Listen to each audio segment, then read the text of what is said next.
I gave this speech at a women's conference a while back, and I'd like to share it with you today. The topic of the speech is lessons for my younger self.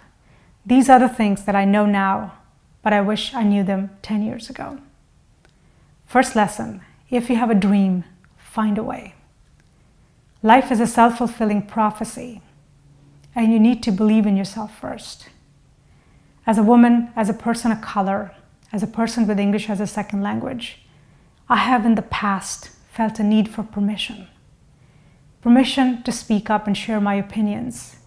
Permission to take credit for my work. Permission to belong.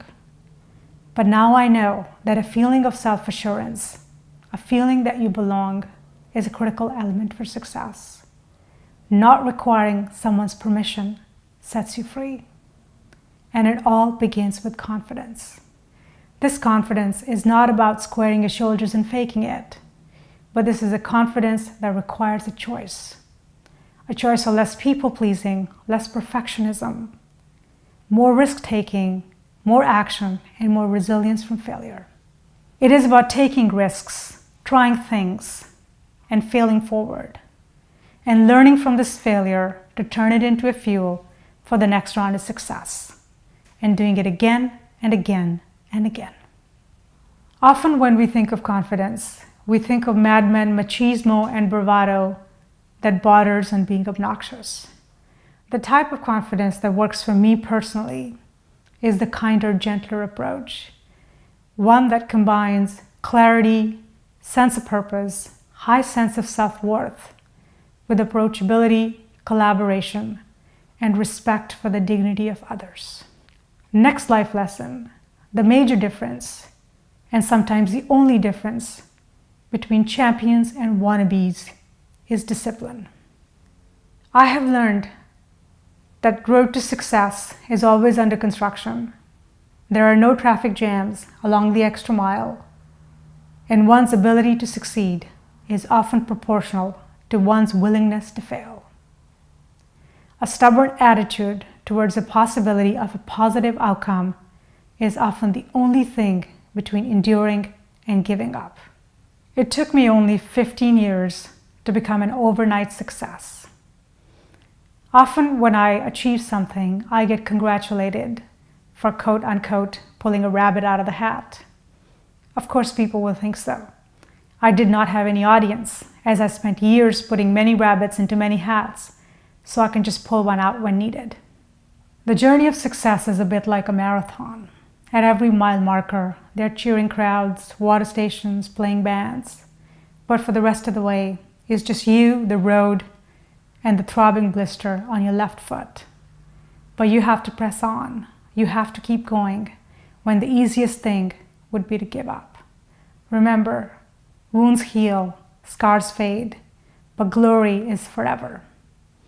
At least it'll be noted on your LinkedIn profile forever. When you are in motion, it's easy to bump into opportunity. Hope is not a plan. Every day is a school day. The only way to ensure that a lot of lucky things happen is to make sure that a lot of things happen. Remember, good intentions don't move mountains. Bulldozers do. Next lesson, what if what you think is your greatest flaw is actually your superpower?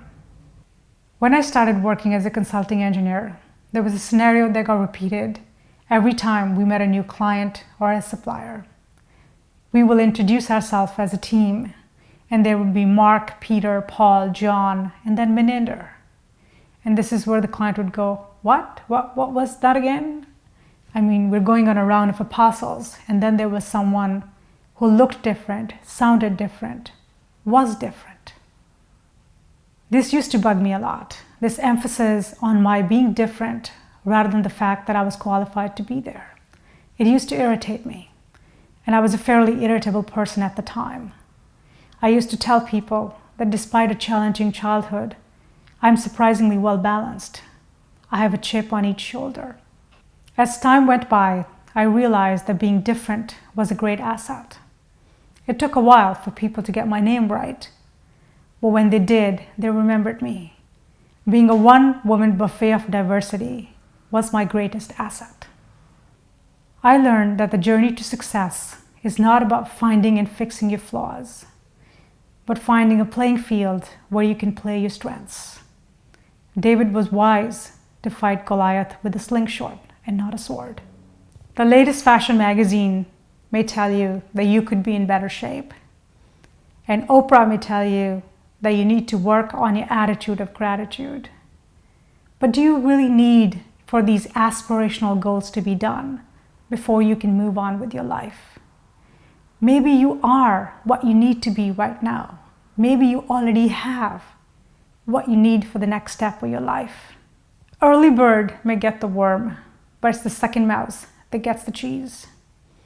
How do you beat Bobby Fischer? Play him at anything but chess. Remember, you can't shrink your way to greatness. Next life lesson: if you want to go fast, go alone. If you want to go far, go together. Once Napoleon was asked, what are the top 3 things needed to fight and win a war? And he said the first is money, the second is money, and the third is money. If you ask me, what are the top 3 things needed to succeed in life? I would say the first is people, the second is people, and the third is people. Oftentimes, when I meet someone new, I have to undergo what I call is the tyranny of stereotype. They take one look at me, guess my ethnicity, and then launch into a conversation about a recent trip they might have taken to India. And then this whole conversation about the curry, sari, and the caste system. The only way to get away is to smile politely and mention that while I am not personally responsible, I will let the appropriate authorities know. However, there are other times when I meet someone new and they, as if wearing X-ray glasses, see through my skin color, the stereotypes, the generalizations, and see me as a human being, my individuality and my humanity. This is a person who sees me not as a stereotype, but as a human being, a flawed, imperfect, rebellious, full of contradictions, but my own person. This is someone who asks me about my goals and aspirations. I collect these type of people. And these synergistic relationships are the bedrock of everything, absolutely everything that I've achieved in my life. Who you hang out with determines what you dream about and what you collide with.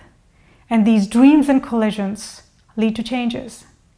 And these changes are what you become. You can change your outcomes by changing your circle. Spend time with people who lift you up, who give you energy, who believe in you. Place yourself in environments that are in alignment with your dreams.